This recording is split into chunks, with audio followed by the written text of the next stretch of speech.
Welcome to Mahaa Max. Tollywood ను glamour industry అంటారు. ఇక్కడ ఒక్కసారి స్టార్డమ్ వస్తే కోట్లలో రెమ్యూనరేషన్, విపరీతమైన అభిమానం సొంతమవుతాయి. అయితే మన సౌత్ హీరోయిన్లకు ఎప్పుడూ ఒక కోరిక ఉంటుంది, అదే బాలీవుడ్ వెళ్ళాలని, అక్కడ పాగా వేయాలని మోజులో ఇక్కడ చేతిలో ఉన్న అద్భుతమైన అవకాశాలను వదులుకొని చివరకు ఎటూ కాకుండా పోయిన బాములు ఎందరో ఉన్నారు. పూజా హెగ్డే నుంచి మృణాల్ ఠాకూర్ వరకు ఇప్పుడు ఇదే బాటలో సాగుతూ తమ కెరీర్ను ఇబ్బందుల్లో పడేసుకుంటున్నారు.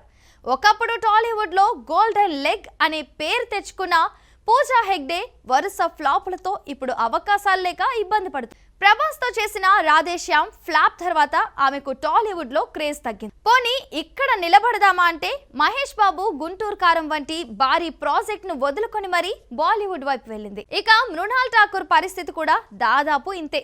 సీతారామం, హాయ్ నాన్న వంటి హిట్స్ తో టాలీవుడ్ ఆడియన్స్ మనసు గెలుచుకున్న ఈ భామ విజయ్ దేవరకొండతో చేసిన ఫ్యామిలీ స్టార్ ఫ్లాప్ అవగానే ముంబై ఫ్లైట్ ఎక్కేసింది. తరువాత అక్షయ్ కుమార్ పక్కన ఛాన్స్ దక్కిందన్న ఆశతో టాలీవుడ్ సినిమాలకు నో చెప్పింది. శృతి హాసన్ కెరీర్ మొదటి నుండి బాలీవుడ్ చుట్టూనే తిరిగింది. సౌత్ లో స్టార్ హీరోల ఆఫర్లు వచ్చినా కాదని హిందీలో చిన్న సినిమాలతో ఎంట్రీ ఇచ్చింది. అక్కడ సక్సెస్ లేకపోయేసరికి టాలీవుడ్ వైపు చూసింది. ఇక ఇక్కడ గబ్బర్ సింగ్, శ్రీమంతుడు వంటి బ్లాక్ బస్టర్స్ వచ్చినా ఆమెకు బాలీవుడ్ మోజు తగ్గలేదు. ఫలితంగా ఇటు సౌత్ లో స్టార్ హోదాను కోల్పోయి అటు హిందీలో గుర్తింపు తెచ్చుకోలేక ఖాళీగా మిగిలిపోయింది. ఇక ఇదే బాటలో శ్రీలీల కూడా చేరనుంది. గతంలో ఇలియానా కూడా టాలీవుడ్ నెంబర్ 1 హీరోయిన్ గా ఉన్నప్పుడు బాలీవుడ్ డ్రీమ్స్ కోసం ఇక్కడి ఇండస్ట్రీకి సారీ చెప్పేసింది.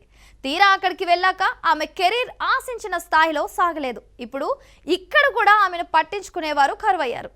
గతం గమనిస్తే సౌత్ ఇండస్ట్రీని చిన్న చూపు చూసి బాలీవుడ్ వైపు వెళ్ళిన చాలా మంది హీరోయిన్లు ఇప్పుడు వెండి తెరపై కనిపించడమే మానేశారు.